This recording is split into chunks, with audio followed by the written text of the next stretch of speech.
बिहार की सियासत में इस वक्त चाचा भतीजे की खूब चर्चा हो रही है। यूं कहें कि चाचा भतीजा बिहार से लेकर दिल्ली तक चर्चा का विषय बने हुए हैं तो यह गलत नहीं होगा।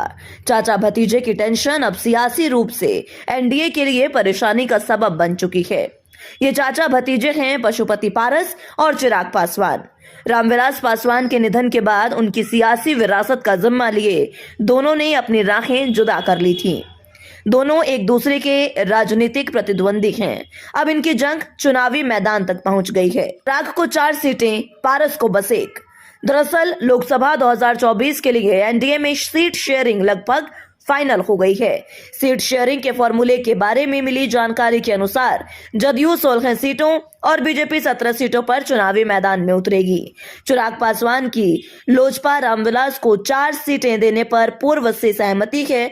वहीं पशुपति पारस मांझी की पार्टी हम उपेंद्र कुशवाहा को 1 सीट मिल सकती है। साफ है कि बीजेपी ने चिराग को पशुपति पारस से ज्यादा तवज्जो दी है। खास बात यह भी है कि चिराग पासवान हाजीपुर सीट से लोकसभा चुनाव लड़ना चाहते हैं। कई बार वो दावेदारी भी पेश कर चुके हैं। वहीं एनडीए चाहती है कि पशुपति पारस समस्तीपुर से चुनाव लड़े, लेकिन पशुपति पारस ने अब अपनी मंशा साफ कर दी है। उन्होंने शुक्रवार को प्रेस कॉन्फ्रेंस में साफ साफ कहा कि वो हाजीपुर सीट से ही चुनाव लड़ेंगे। ऐसे में हो सकता है कि इस लोकसभा में हाजीपुर सीट पर चाचा भतीजा आमने सामने हों।